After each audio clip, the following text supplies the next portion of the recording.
Amid crisis, Biden tells Americans that banking is safe.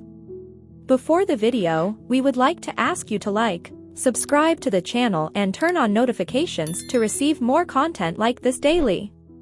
Now let's get into the video. Your deposits are safe, Biden said on Monday.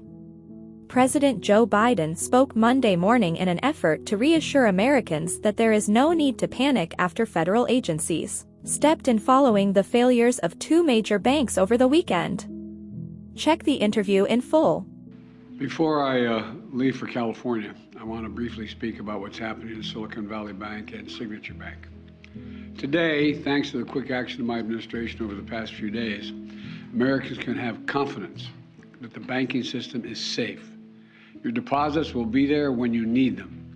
Small businesses across the country, the deposit accounts at these banks can breathe easier knowing they'll be able to pay their workers and pay their bills. And their hardworking employees can breathe easier as well. Last week, when we learned of the problems of the banks and the impact they could have on jobs of small businesses and the banking system overall, I instructed my team to act quickly to protect these interests.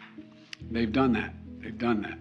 On Friday, the government regulator in charge, the FDIC, took control of Silicon Valley Bank's assets. And over the weekend, it took control of Signature Bank's assets. Treasury Secretary Yellen and a team of banking regulators have taken action, immediate action. And here are the highlights.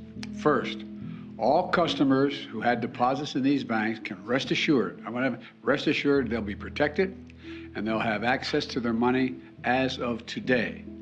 That includes small businesses across the country that bank there and need to make payroll, pay their bills, and stay open for business. No losses will be, and this is an important point, no losses will be borne by the taxpayers. Let me repeat that. No losses will be borne by the taxpayers. Instead, the money will come from the fees that banks pay into the deposit insurance fund. Because of the actions that our regulators have already taken, every American should feel confident that their deposits will be there if and when they need them.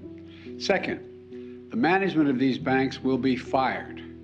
If the bank is taken over by FDIC, the people running the bank should not work there anymore. Third, investors in the banks will not be protected. They knowingly took a risk, and when the risk didn't pay off, investors lose their money. That's how capitalism works.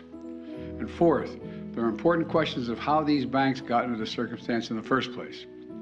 We must get the full accounting of what happened and why those responsible can be held accountable. In my administration, no one is above the law. And finally, we must reduce the risks of this happening again. During the Obama-Biden administration, we put in place tough requirements on banks like Silicon Valley Bank and Signature Bank, including the Dodd-Frank law to make sure that the crisis we saw in 2008 would not happen again. Unfortunately, the last administration rolled back some of these requirements. I'm going to ask Congress and the banking regulators to strengthen the rules for banks to make it less likely this kind of bank failure would happen again, and to protect American jobs and small businesses. Look, the bottom line is this. Americans can rest assured that our banking system is safe. Your deposits are safe. Let me also assure you we will not stop at this. We'll do whatever is needed. Here we come to the end of another video. Leave your like, share the content, and subscribe to the channel to receive more content like this. Thank you for watching and see you next time.